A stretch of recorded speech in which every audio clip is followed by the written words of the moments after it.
નમસ્કાર, જય પરશુરામ ન્યૂઝમાં આપનું હાર્દિક સ્વાગત છે।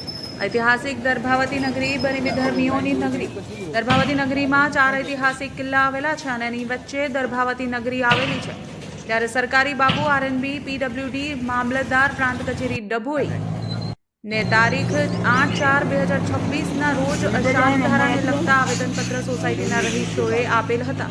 ઉગ્ર રજૂઆત પણ કરેલ હતી કે હિન્દુ વિસ્તારમાં આવેલા થરવાસા ચોકડીથી સાંઈ દર્શન સોસાયટી સુધી હિન્દુ વિસ્તારમાં હિન્દુઓ શાંતિથી રહેવા માંગતા હોય અશાંત ધારો લાગુ કરવા ડભોઈ મામલતદારને આવેદનપત્ર આપવામાં આવ્યું હતું।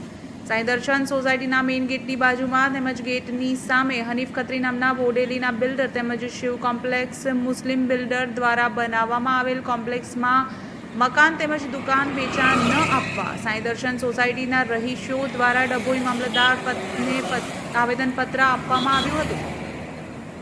સાંઈ દર્શન સોસાયટીની બાજુમાં શિવ કોમ્પ્લેક્સ અને સાંઈ દર્શનના ગેટની સામે બોડેલીના બિલ્ડર હનીફ ખત્રીએ નવી સાઇટ પણ પાડેલ છે અને તેમાં પણ વિધર્મીઓને મકાન તેમજ દુકાન આપવાની સ્કીમ બનાવેલ હોય તેવી લોકચર્ચાથી જાણવા મળેલ છે।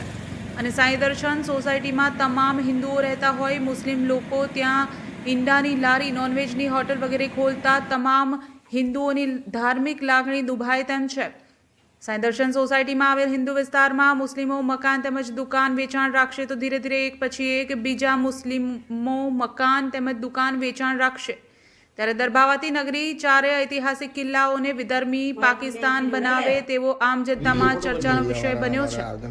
ત્યારે સાંઈ દર્શન સોસાયટીમાં રહેતા તમામ હિન્દુઓનું કહેવું છે કે ઘોર નિદ્રામાં રહેલા નેતાઓ તેમજ અધિકારીઓ દર્ભાવતી નગરીને પાકિસ્તાન નગરી ન બનાવે તે માટે વહેલી તકે જાગે અને અટકાવે તેવી રહીશોની માંગ તેમજ ભવિષ્યમાં રહીશોને ખૂબ જ તકલીફ પડે તેમ છે અને તેઓની રહેણીકરણી તેમજ તેઓના ખાનપાન તમામ હિન્દુ વિરુદ્ધ હોય જેને કારણે અવારનવાર ઘર્ષણ પેદા થાય તેવી પરિસ્થિતિ ઊભી થાય તેમ છે।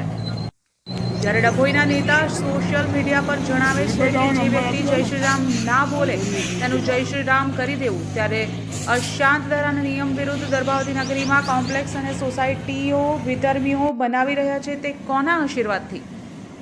જેથી તાત્કાલિક ધોરણે આ બાબતે યોગ્ય કાર્યવાહી અને યોગ્ય પગલાં લેવા અમો તમામ રહીશોની માંગણી છે। ભવિષ્યમાં સાંઈ દર્શન સોસાયટીમાં પાણી ભરાવાની પણ પૂરેપૂરી સંભાવના છે। આવા વિધર્મીઓ ઉપર તાત્કાલિક ધોરણે કાર્યવાહી કરવા અમો તમામ સોસાયટીના રહીશોની માંગ છે। જય પરશુરામ ન્યૂઝ, હિનાબેન।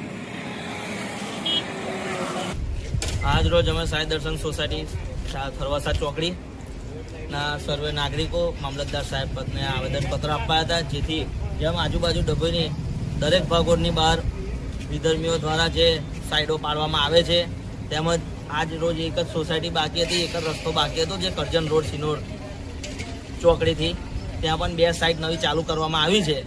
તેના માટે આવેદનપત્ર આપવામાં આવ્યું છે જે ધર્મ મુતાબિક કે સર્વે સોસાયટીમાં હિન્દુ રહે છે તેમની લાગણી ન દુભાય તેને લઈને બહાર સોસાયટી નવી જે સાઇટ પાડવામાં આવી છે તેઓને વિધર્મીને વેચાણ કે પ્રોપર્ટી ઇન્વેસ્ટ પર્પઝ પર ન વેચે એના માટે આજ રોજ મામલતદાર સાહેબને આવેદનપત્ર આપેલ છે।